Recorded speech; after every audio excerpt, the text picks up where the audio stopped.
League of Legends lore is questionable at best. However, Riot just pulled back the curtain on Bandle City, and there's a lot to unpack, including Yordles maybe being the reason that we have to face a world-ending threat at some point in the future, although we'll cover that later.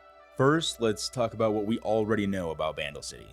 In Bandle City, it is said that every sensation is heightened for non-Yordles. Colors are brighter, food and drink intoxicates the senses for years, and once tasted will never be forgotten. The sunlight is eternally golden, the waters crystal clear, and every harvest brings a fruitful bounty. Perhaps some of these claims are true, or maybe none, for no two tale-tellers ever seem to agree on what they actually saw. Only one thing is known for certain, and that is the timeless quality of Bandle City and its inhabitants. This might explain why those mortals who find their way back often appear to have aged tremendously, while many more never return at all. So yeah, we basically know nothing, or we knew nothing until Riot Forge, in conjunction with Lazy Bear, released Bandle Tale. Bandle Tale is a chill farming sim game set in the magical city of the Yordles. If you want to hear my thoughts on that game, I did make a video on it. Feel free to go check it out after this video.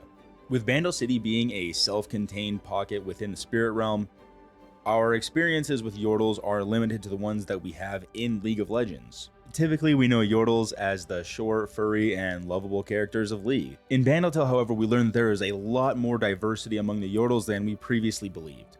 There are bird Yordles, and otter Yordles, and even one that suspiciously looks like Sid from Ice Age. Nor are Yordles locked into being small. There's two Yordles that are giants. They're huge. Their names are Waltz and Bjorn is by far one of my favorite characters in Bandle Tale. If for no other reason than to just meet Bjorn the character, you need to play Bandle Tale. This next characteristic of Yordles specifically that I learned was that they can age, or at least they can appear to have aged. It was my understanding that Yordles were immortal, which is still the case, but there were definitely some Yordles that had gray or white hair and walked with a hunch and generally just appeared to be older than the newer Yordles. If Yordles are effectively immortal and they can't die, then why do they age? My answer to this is they can just change their appearance to reflect how they're feeling, or maybe how others see them. I mean, one of the characters is literally named Gramps. I can't imagine that he spawned into the spirit realm and then he was just like, yeah, I'm Gramps.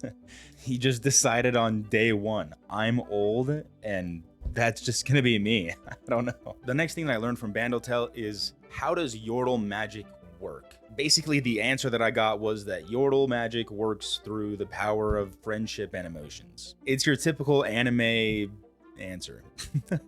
Fiery destroyer, Jesse. And with thunderous emotion, I am James. Wisest of the wise, Meowth. Now gather under the name of Team Rocket. While some Yordles are strong and powerful on their own, when united, it's not even close. Their unity in will and desire is what really gets things done. They can literally take ordinary, mundane, everyday objects and turn them into magical relics that have powerful magical properties. Portal yarn is one of these objects. It's normal yarn that was infused with Yordle magic that they could then use to create portals to link different islands and form Bandle City. They literally took some yarn, fused it with the power of friendship, and just set off into the space between realms in the spirit realm, and then just made it work. I think I've kind of just ended this segment with more questions than I thought I had answers. I want to say I have more questions than answers now, actually. I know you came here for some like new lore tidbits about Bandle City, but yeah, I'm just kind of like, okay, how does all of this even work? The next thing that I learned about Yordles is that they're actually quite a bit more powerful than we give them credit for. What I mean by that is, we know that Yordles are created from essentially sentient magic, like they just spawn into the spirit realm. And we don't know how that happens, but there is some kind of magical process that Yordles come to be. Yordles themselves, however, have the power of creation, or at least organizing undeveloped areas of the spirit realm.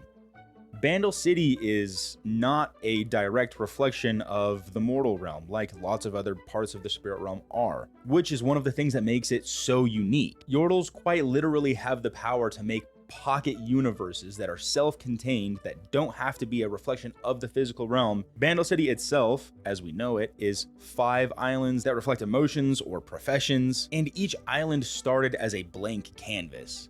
Heimerdinger found a chunk of floating rock in the spirit realm. This is literally how it's described in the game, by the way. I'm not making this up. Heimerdinger found a chunk of floating rock, started building stuff on it. Where he got the things to build stuff on it and how that happened, I don't know, but that's why I'm assuming that they have the power of creation. And then grew that island to be a self-sustaining, self-contained portion of the spirit realm. Like I just said, Bandle City is made out of 5 islands: Yarnville, Bandle Center, Inspiration Island, Gadgetron, and Green Sprout Grove. Yarnville is the home of the Yordles that like to knit, and the knitters themselves are actually really OP. They're the ones that united all of the different islands. They took an ordinary thing like yarn, joined hands like the Guardians of the Galaxy, and created portal yarn, and then literally took the yarn and just started knitting and created a portal out into the nothingness void that was the empty space of the spirit realm, and then found the other islands and just created a portal network between all of them. Like, what? So over time, the oldest Yordles gathered all of this knowledge about how to create pocket universes in the spiritual realm, and it was this knowledge that led to one of the most terrifying villains in the lore of Runeterra.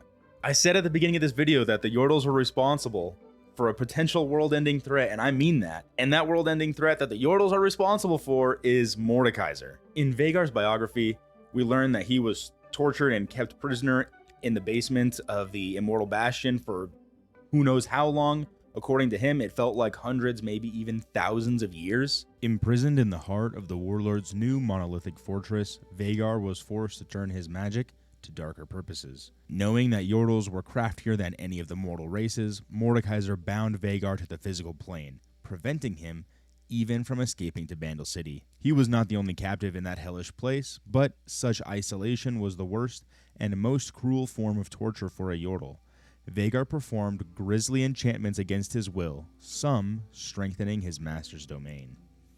And this makes Vhagar one of the older Yordles that probably has knowledge on how to form, mold, and create space in the spiritual realm. In Mordekaiser's biography, after his death, he was brought back to life by some wizards or something, dark wizards, and when he comes back, he has a very specific goal of learning as much as possible about the spirit realm. And we know that when he saw Vhagar, he knew what he was. So Mordekaiser captures Vhagar, takes him back to the Immortal Bastion, imprisons him in the basement for a couple thousand years, and then tortures him and forces him to teach him how to manipulate matter in the spirit realm. We know that when Mordekaiser died the first time, he came upon an empty void, if you will. And because Vhagar knows how to organize and make that void useful, Mordekaiser takes that knowledge and uses it to build his empire in the afterlife. And that's going to be the conclusion of our video today. If you have any little lore tidbits or things that you learned about Bandle City or the Spirit Realm or Yordles, please go comment them down below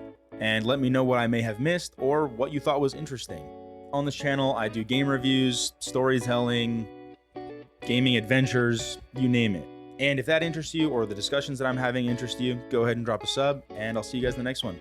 See ya.